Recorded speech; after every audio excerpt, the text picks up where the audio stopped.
jemaah yang dirahmati Allah, kita ada di pertengahan bulan mulia, bulan Rajab, bulan yang ditunggu-tunggu oleh orang-orang soleh, bulan yang Nabi SAW selalu ingat-ingat tentang kemuliaannya, karena memang Allah Subhanahu wa Ta'ala juga menyebutkan dan memberi keistimewaan. Inna iddatash shuhuri 'inda Allahi 12 syahran fi kitabillahi yawma khalaqas samawati wal ardh. Keistimewaan yang Allah Subhanahu wa Ta'ala berikan sejak diciptakannya langit bumi kepada bulan Rajab ini, minha arba'atun hurum, yang dikeluarkan keistimewaan dari 12 bulan yang lain. Rajab menjadi bukti menambah kemuliaan bulan ini ketika Allah Subhanahu wa Ta'ala memberikan anugerah kepada Nabi SAW dan umatnya dengan hadiah Isra Mi'raj. Sekalipun peristiwa Isra Mi'raj masih diperdebatkan apakah di bulan Rajab atau di bulan yang lain, tapi setidaknya yang masyhur bagaimana pendapat jumhur bahwa Rajab ini istimewa. Maka dengan keistimewaan Rajab, para salafus salih banyak memberikan ungkapan-ungkapan seperti Ibnu Qayyim, beliau sampai mengatakan bahwa syahrul lizalah, jadi bulan Rajab ini adalah bulan untuk menanam. Wa syahrul Sya'ban syahrul lissiqa, bulan Sya'ban bulan untuk menyirami dan menyiangi tanaman. Wa syahrul Ramadan syahrul lil hasad, dan Ramadan waktunya memanen. Ungkapan yang tidak main-main, menjadikan 3 bulan sebuah satu paket. Siapa yang ingin memanen, maka tidak ada cara lain kecuali dia harus menanam. Begitu juga dengan ungkapan yang lain. Ada yang mengungkapkan bahwa syahrul Rajab syahrul taubah, bulan Rajab dan waktunya untuk bertaubat. Ketika seorang ingin membangun bangunan, maka dia harus mempersiapkan lokasi.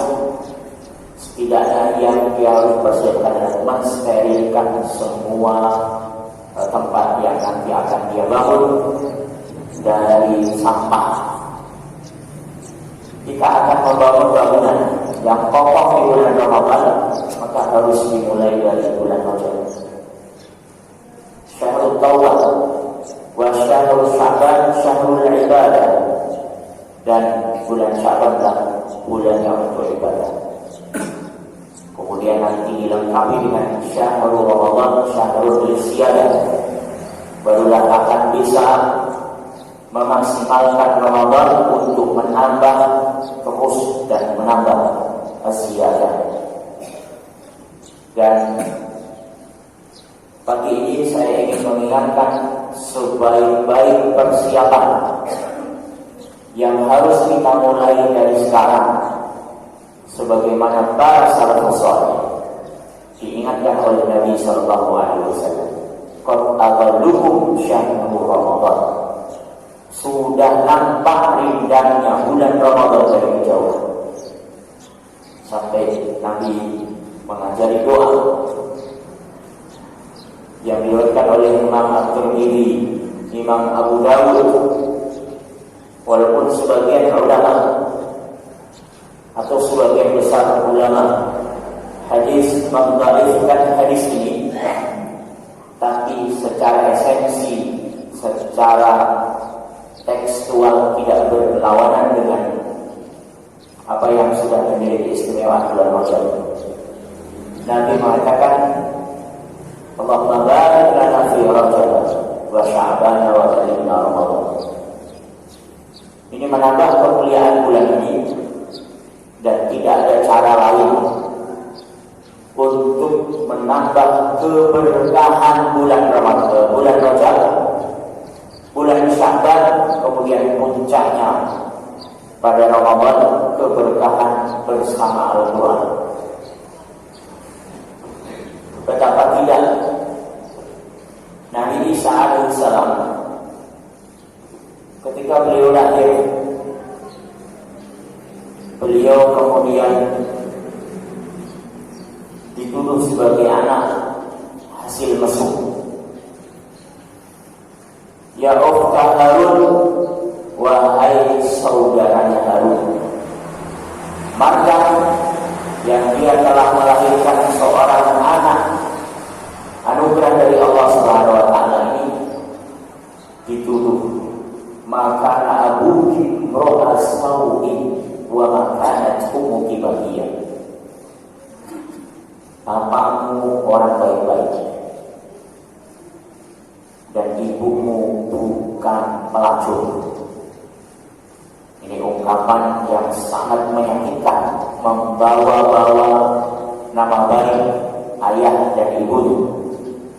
Kita tahu siapa Imran. Dia adalah ulama zamannya. Dia adalah orang yang paling berilmu dan pusaran ilmu zaman itu. Di bawah namanya, bapakmu bukan orang jahat dan ibumu bukan pelacur. Maka aku dimro'a sawi wa makan umum baghiyah. Tapi kamu punya anak. Masyaallah ilaiha. Maryam tidak berkata apa-apa, hanya menunjuk jabang bayi yang baru lahir. Kemudian Isa alaihissalam mengatakan, Inni Abdullah, aku hamba Allah, bukan hamba syaitan, bukan hamba siapa-siapa. Ini Abdullah atani kitab, aku diberikan kitab Injil. Wa ja'alani mubarakan, dan aku diberikan keberkahan dengan membawa kitab ini. Kalau Injil sudah ditegaskan membawa keberkahan, mana yang lebih berkah dibandingkan Quran? Betapa kita banyak membuang-buang keberkahan, padahal keberkahan terbesar di kehidupan orang beriman ada di Quran. Maka tidak sederhana ketika Nabi SAW, sebaik-baik kalian orang yang selalu bersama Quran, dan aktivitas bersama Quran itu tidak jauh-jauh dari belajar kemudian mengajar. Tidak jauh-jauh dari dua aktivitas itu. Khairukum man ta'allama al-Qur'ana wa 'allama. Sampai Allah Subhanahu wa taala menyebutkan di surah Fatir, Innal ladzina yatluna kitab Allah, orang-orang yang selalu membaca kitab Allah, wa aqamus shalah wa anfaqu mimma razaqnahum sirran wa 'alaniyah yarjuna tijaratan lan tabur.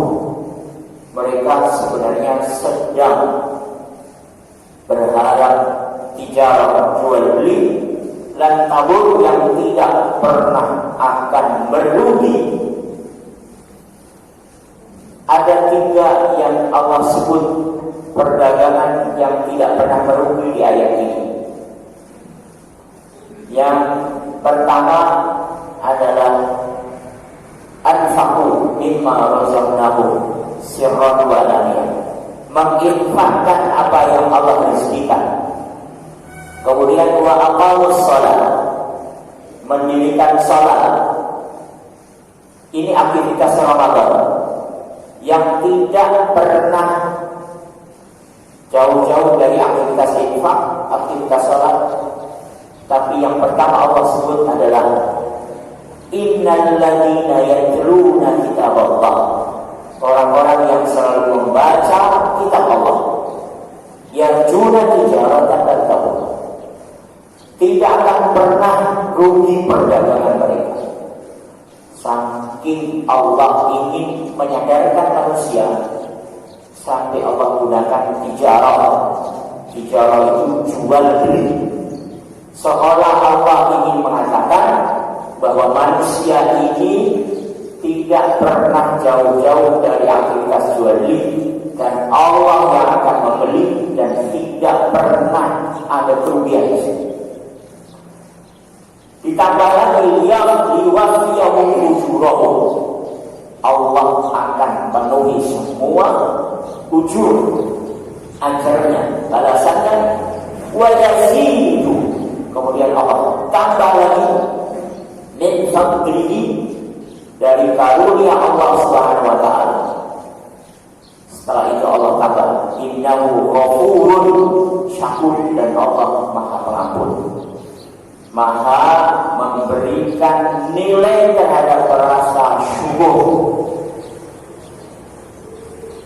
Tijarah, jual beli, sudah untung, tidak pernah rugi.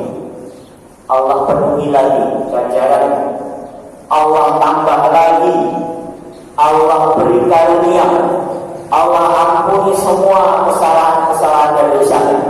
Allah beri nilai rasa syukur dengan membaca kitab Allah, 6 janji Allah Subhanahu wa taala. Maka Quran ini tidak ada yang bisa membandingi. Sampai Allah tegaskan, Allah nazzala ahsanal hadis, Allah yang menurunkan sebaik-baik. Ahsan bukan hanya hasan, bukan hanya khair, tapi ahsan, ismu tafdil. Allah nazzala ahsanal hadis kitab, yaitu kitab mutasyabihan mathanya tasyairu min wujudil ladina yashhaduna. Tidak ada kalimat yang lebih baik yang Allah turunkan. Kita mungkin belum pernah menghitung berapa kalimat yang keluar dari lisan kita. Tapi ada kajian bahwa manusia itu tidak kurang berucap dalam sehari 5.000 kalimat, 5.000 kalimat dalam satu hari. Dan perempuan itu lebih banyak, sampai 27.000 sehari. Nah, kalimat yang keluar itu pasti akan dihisab. Jangankan yang keluar, bahkan yang belum terucap, masih di dalam dada, masih dalam bentuk pikiran, itu akan dihisab, akan dibongkar di sidang. Wa husilana fis-subur, yang di dalam dada akan dibongkar oleh Allah Subhanahu wa taala. Terlebih apalagi yang sudah terucap, dan tidak ada kalimat al-hadis yang paling baik. Kalau saya mengajar begini 1 jam 40 menit, mungkin sekian banyak kalimat-kalimat yang keluar. Mudah-mudahan semua kebaikan. Orang mengajar paling banter 1 jam, itu semuanya akan bernilai kebaikan. Orang belajar akan semua dinilai kebaikan. Seandainya berapa? 50 orang, semua mungkin dari kalimat-kalimat kebaikan tadi ada yang terinspirasi, kemudian dia melakukan kebaikan, mendapatkan nilai lagi. Nah, kalimat yang terbaik siapa? Kalimat yang lebih banyak menginspirasi manusia. Mungkin trainer dunia yang satu kalimat bisa menginspirasi kebaikan seluruh manusia dunia, berjuta-juta manusia yang mendapatkan kebaikan. Itu kalimat yang paling baik. Tapi kalau dibandingkan kalimat-kalimat itu dengan satu huruf Quran, Allah nazzala ahsanal hadis, ditimbang nilainya di sisi Allah lebih baik satu huruf dibandingkan dengan berkalimat-kalimat berjuta-juta tapi selain Quran. Jadi untuk ngaji begini, tapi kalimatnya dari pengajarnya, dari ustadznya, lebih baik kita duduk 1 menit 2 menit, 1 ayat 2 ayat yang kita baca langsung dari Quran, itu lebih baik. Jadi untuk apa ngaji? Mendingan kita langsung baca Quran. Itu lebih baik di sisi Allah. Allah nazzala ahsanal hadis. Bahkan Quran itu lebih baik daripada duduknya kita di sini. Bahkan lebih baik daripada penciptaan kita semuanya. Manusia ini kalau tidak diciptakan tidak ada masalah. Langit, bumi, bulan, bintang, semua yang ada, kalau tidak ada, hanya Quran saja cukup. Itu sebagai anugerah terbesar. Makanya Allah Subhanahu wa taala khalaqal insan, penciptaan manusia. Allamahul bayan, diajarkannya manusia bayan, bisa bercakap-cakap, bisa menyampaikan pesan, bisa menerima pesan. Dan kita semuanya tidak ada yang bisa. Punya keluarga mungkin yang Allah takdirkan tidak bisa ngomong. Punya nggak? Belum. Allah bisa saja uji di antara kita yang keluarganya mungkin tidak bisa bercakap-cakap, bisu. Ditunggu. Kalau anaknya langsung, dia akan merasakan. 2 tahun belum bisa, 3 tahun ditunggu. Mungkin ini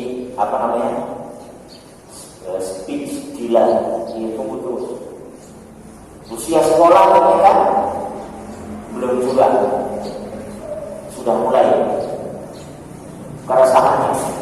Sampai usia SD, SMP, dan ternyata dia sudah mulai sedikit demi sedikit mulai rela. Kalau anaknya memang di keluarganya mungkin Allah takdirkan isu. Musibah atau bukan? Itu musibah besar. Allamahul bayan, Allah berikan kita lisan yang fasih.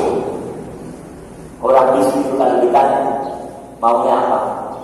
Barangkali yang paling besar dia ingin bisa membaca Quran. Tanyakan orang buta maunya apa? Dia ingin melihat nikmatnya, bisa melihat ayat-ayat Allah Subhanahu wa taala.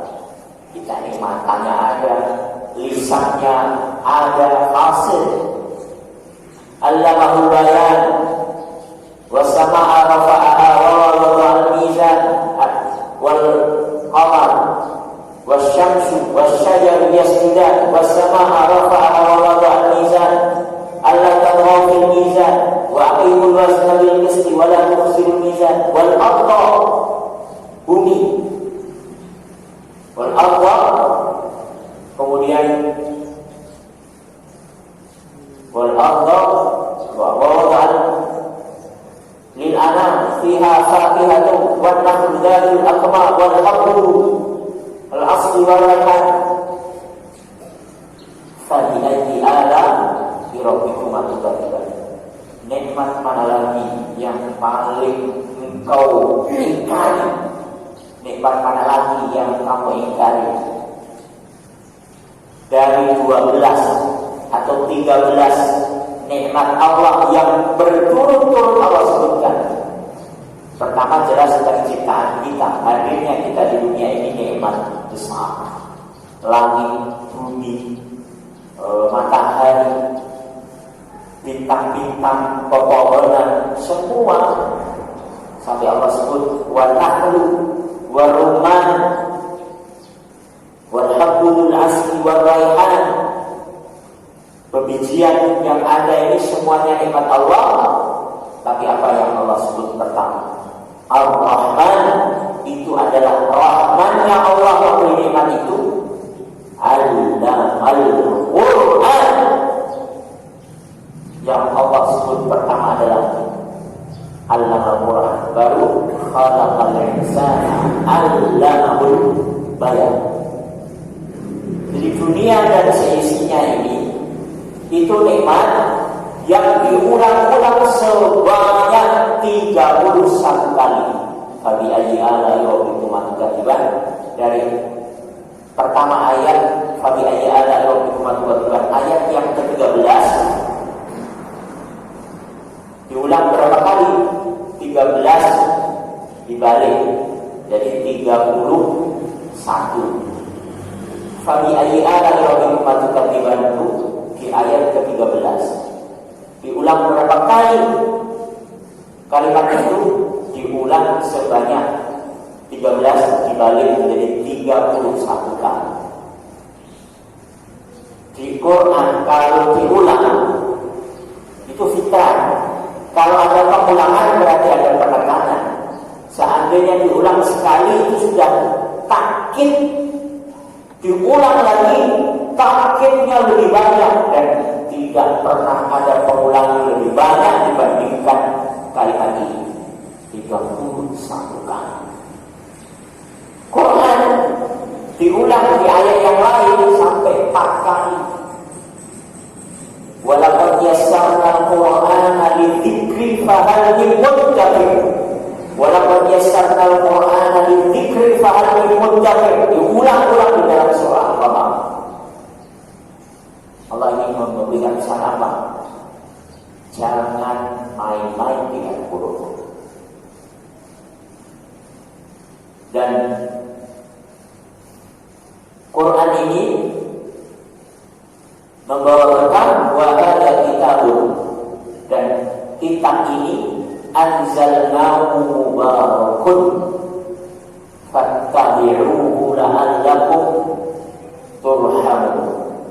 Maka ikuti Quran itu supaya keberkahan yang kita harapkan terus menerus bersama dengan waktu yang kita lalui.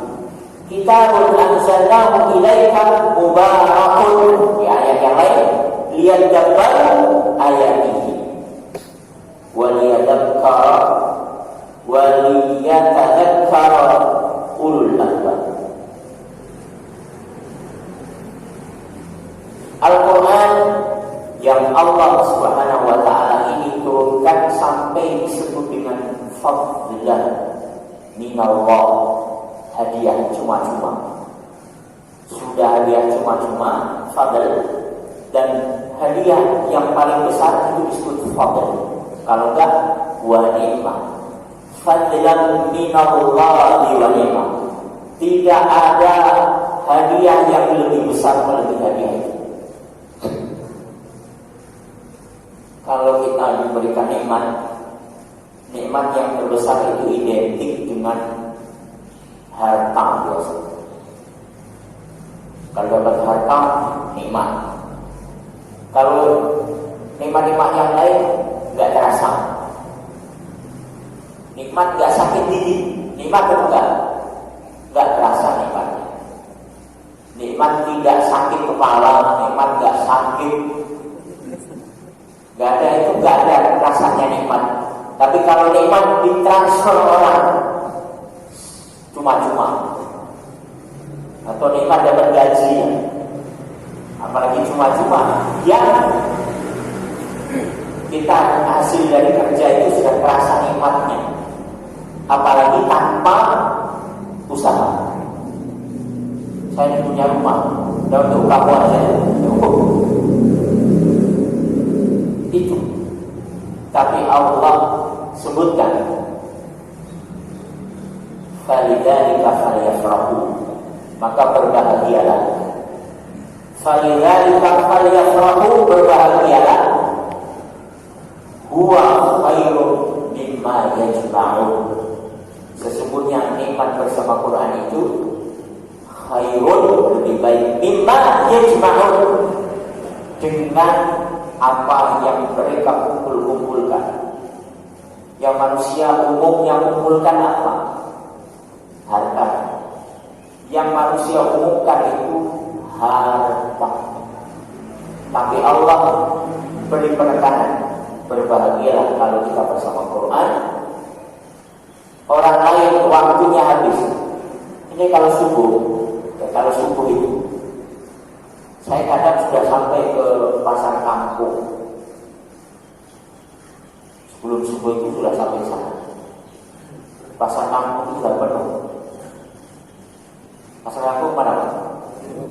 Belum ya? Udah lelang. Saya sudah sampai sana. Sampai sana itu sudah macet jalan. Kenapa? Orang berlalu-lalang bawa ikan, bawa sayur, bawa ini nyari apa ini? Nyari 1.000, 2.000. Beli sayur satu ikan 3.000, 2.000. Untungnya berapa? 100, 200, 500. Paling banyak satu ikan berapa? 1.000, 2.000 lah. Tukang parkir pelan-pelan. Alhamdulillah 2.000, 1.000, alhamdulillah dikasih. Kadang-kadang ada yang gak kasih ya. Tapi itulah yang mereka kumpulkan. Tapi kalau kita pergi ke masjid, kita bangun kemudian buka mushaf, dzalika khairun mimma yajma'un. Gimana enggak khairun mimma yajma'un? Khairun minad dunya wa ma fiha.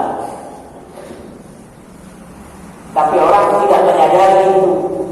Padahal kita sering baca doa, Allahumma arhamna bil Quran. Bisa, kita diajari. Terus, waj'alhu lana imaman wa nuran wa hudan wa rahmah. Allahumma zakkirna minhu ma nusina wa 'allimna minhu ma jahilna warzuqna tilawatahu ana al-laili wa ana an-nahar. Apa itu artinya? Ana al-laili wa ana an-nahar. Warzuqna, dan disebutkan kepada kami bisa bertilawah.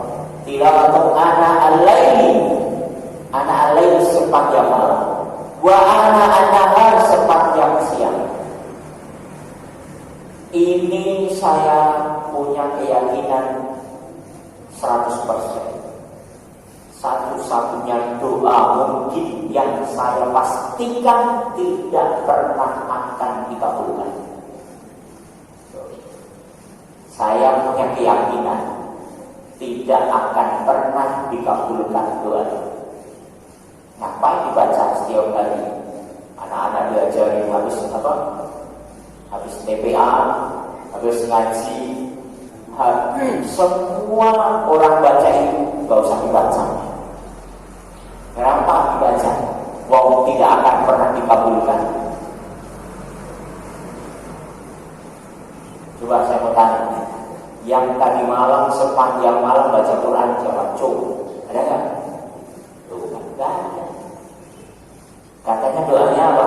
Warzuqna tilawati ana alaih sepanjang malam. Prek. Sepanjang malam tidur ngorok. Warzuqna tilawati ana alaih, apalagi ana alaih, ana an-nahar. Coba hari ini yang sepanjang siang mau baca Quran siapa? Ada? Coba ya. Planningnya apa hari ini? Liburan, apa ini? Apa weekend? Gak ada planning saya mau baca Quran sepanjang siang ini. Gak ada. Sampai hari kiamat pernah? Gak ada. Jadi di mana doa itu keseriusannya di mana? Coba lihat Utsman bin Affan, matinya beliau lagi ngapain? Lalu ada baca Quran. Matinya beliau sampai mushaf yang dia baca tertumpah darah, ditikam orang, dikepung 2000 orang rumahnya selama 2 bulan. Tapi Utsman, dia tahu, Utsman ini tahu, saya pasti akan dibunuh. Dan para sahabat melihat Utsman dikepung 2000 orang itu sudah cabut pedang semua. Kata Utsman, gak usah, ini perintah. Kalau presiden sudah bilang jangan, gak ada yang, ya sudah, masukin lagi pedangnya. Gak ada. Karena Rasulullah pernah mengatakan, Utsman, kamu nanti matinya syahid. Apa? Dari hadis Nabi SAW. Ketika Rasulullah SAW ada di gunung Uhud goyang.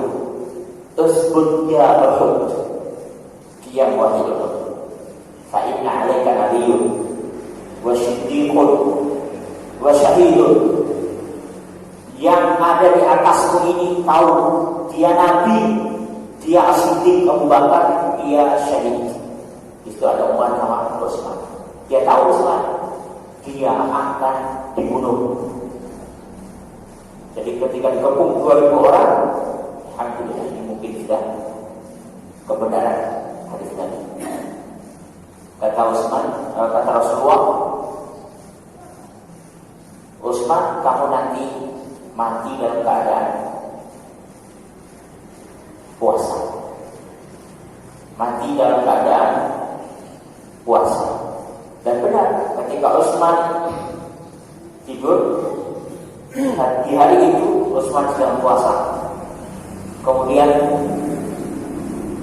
Utsman mimpi ketemu Nabi, ya Utsman, kamu akan berbuka bersamaku.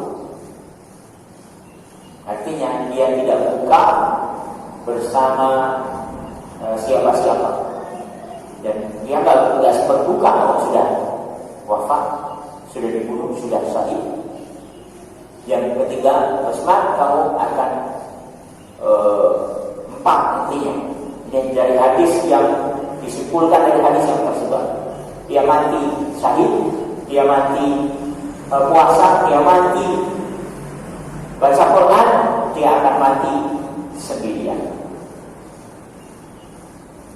4 inilah kesimpulan matinya Utsman.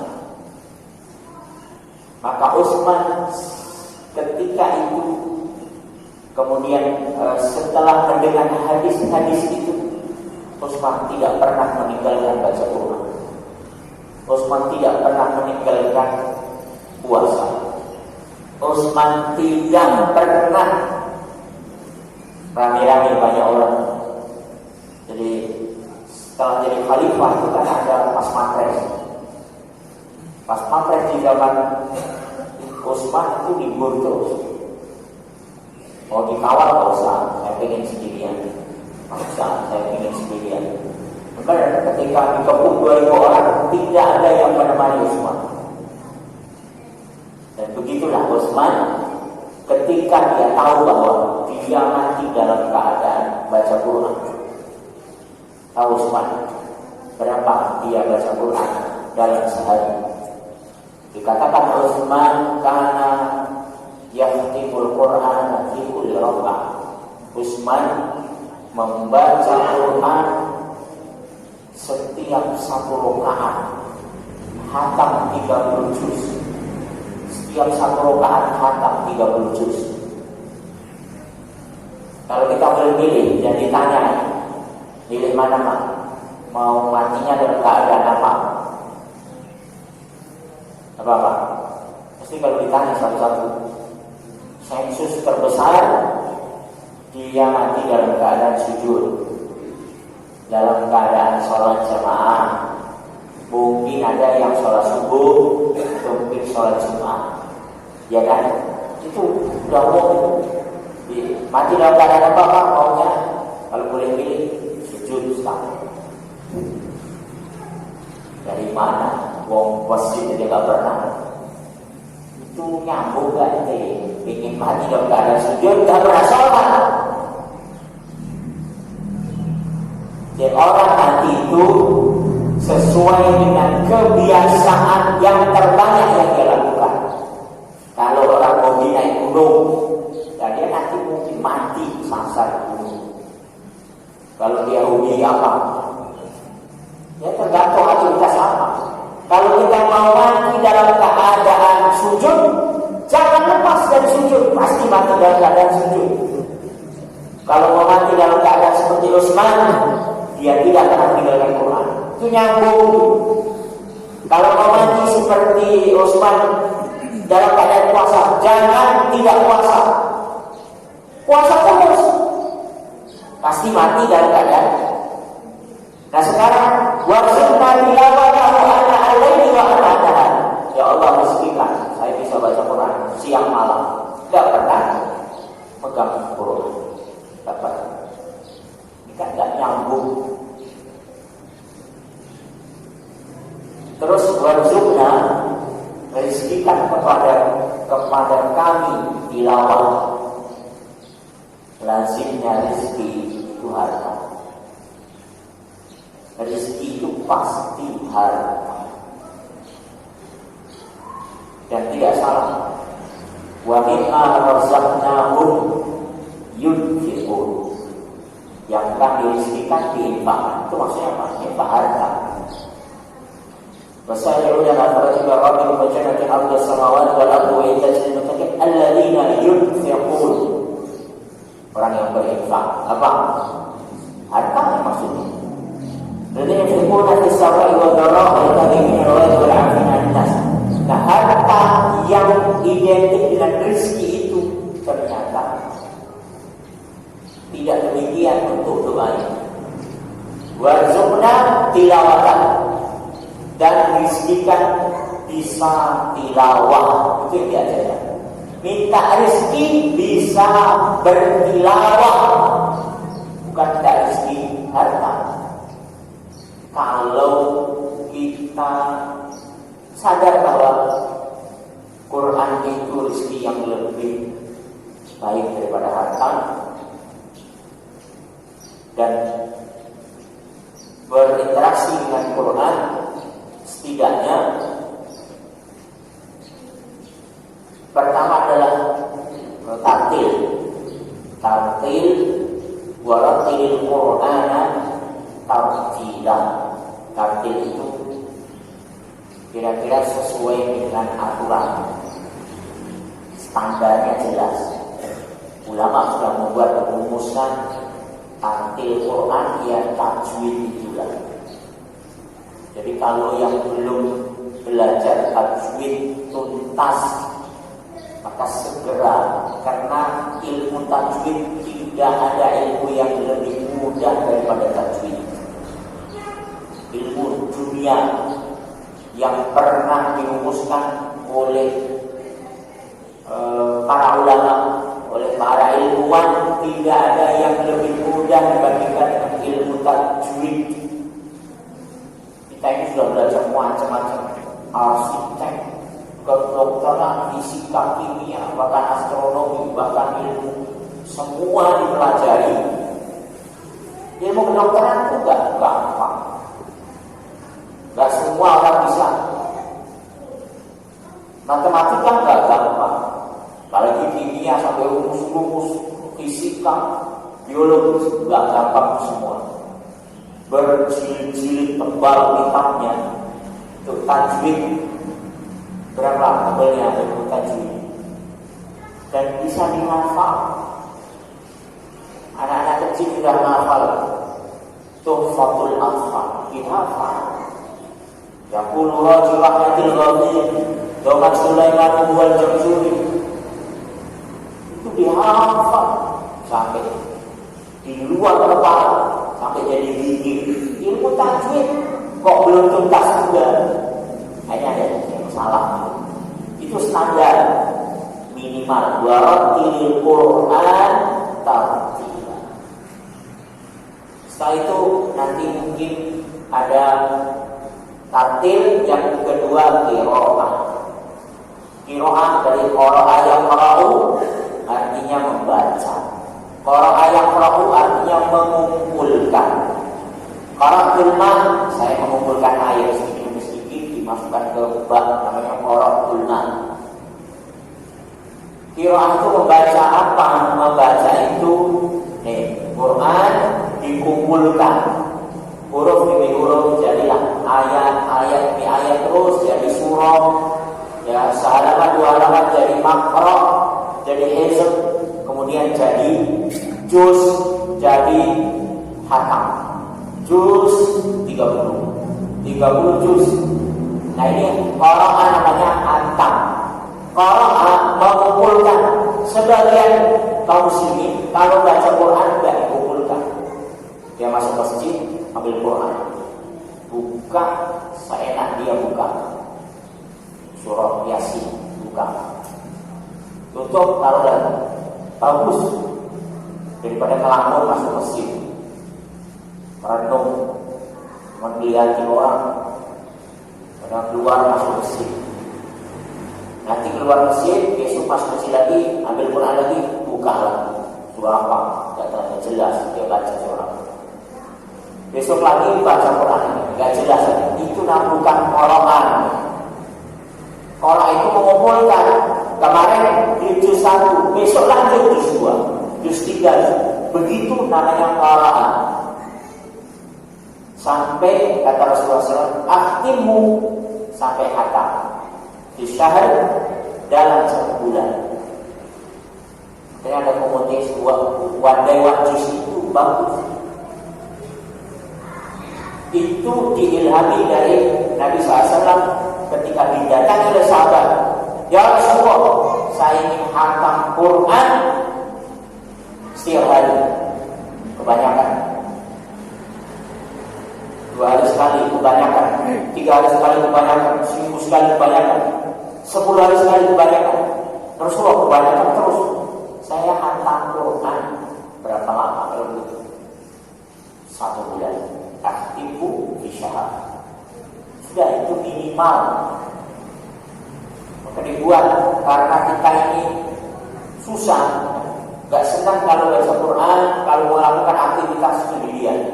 Dibuatlah komunitas naik kuda, komunitas naik motor, komunitas semua dengan komunitas. Senang kumpul-kumpul. Maka baca Quran tidak semangat kalau sendirian. Komunitas wajai wajus. Setelah itu dihafal. Itu juga qara'a mengumpulkan di kepalanya, di dadanya. 1 ayat, 2 ayat, 1 surah, 2 surah, terus juz dikumpulkan sampai terkumpul di dalam dadanya, di dalam lisannya Quran. Makanya orang yang hafal 30 juz disebut apa? Orang yang hafal gelar orang hafal 30 juz itu disebutnya apa? Bukan hafid, qari. Kalau hafid itu orang yang hafal sekian puluh ribu hadis, namanya hafid. Al-Hafid Ibnu Hajar Al-Asqalani, Al-Hafid Asyuti, Al-Hafid. Sekarang Al-Hafid, tapi di nama lama dunia hilang separuh. Gimana Al-Hafid? Al-Hafid itu gelar hadis. Gak tahu siapa yang berubah sekarang Al-Quran jadi Al-Hafid. Karena mungkin kalau hafal sekian ribu hadis susah. Yang Quran aja lah yang gampang. Jadi Al-Hafid itu salah alamat. Jadi orang yang ahli Quran, ulama Quran disebut qari, disebut qurra. Kemudian baru tartil, baru tilawah. Utul ma uhiya ilaiha tilawah. Jadi standar Quran itu pertama standar bacaannya, kemudian standar waktu dan standar banyaknya bacaan. Kalau cara bacanya tajwid juga ada. Kalau standar banyaknya hadis tadi yang tadi patokannya apa? 1 bulan itu standarnya. Kita ini punya standar, orang beriman itu punya standar. Standar sholat berapa? Langsung tahu 5 waktu. Standar puasa berapa? Langsung tahu Ramadan. Terus kalau ditanya standar baca Quran berapa? Gak tahu kan? Waduh, gak ada standarnya baca Quran. Kok bisa? Coba cari. Adakah dalil bahwa membaca Quran 1 juz setiap hari itu wajib? Kasih atau enggak? Gak ada ya? Adakah standar bahwa orang juz amma harus hafal itu wajib? Tidak. Kenapa? Pertanyaannya. Kalau sholat kenapa ada yang wajib? Kalau baca Quran kok gak wajib? Itu pertanyaan yang Allah Subhanahu wa taala memang sisakan. Allah ingin kalau kita ini benar-benar cinta kepada Allah, benar-benar kita ini dekat, mencintai sesuatu, tidak perlu disuruh-suruh. Kita suka Quran, gak usah disuruh-suruh. Itu jawabannya. Kenapa baca Quran gak wajib? Tidak usah disuruh-suruh. Kalau diwajibkan pasti orang baca semua. Hanya Quran tidak ada yang mewajibkan membaca Quran 1 juz. Tapi itu kesadaran atas dasar cinta kepada Al-Quran. Dan ini salah satu rahasia kenapa kita ini tidak menang-menang. Umat Islam ini tidak menang-menang karena hari ini kita meninggalkan Quran. Dan ini agenda besarnya orang kafir, agenda besarnya musuh Islam ketika umat ini tidak berinteraksi, tidak dikatakan Quran. Program yang banyak. Dan antum kita semuanya sudah tahu bagaimana program mereka. Dari yang online ini, dari yang semua dan program untuk sedikit terus menerus mengikis umat Islam. Apa kata orang kafir? Wa qala alladziina kafaru, orang-orang kafir mengatakan, la tasma'u li hadzal qur'ani walghaw fihi la'allakum taghlibun. La tasma'u, jangan kamu dengar, li hadzal qur'an, untuk Quran. Jangan kamu dengar Quran. La tasma'u li hadzal qur'an walghaw fihi la'allakum taghlibun, supaya kalian menang.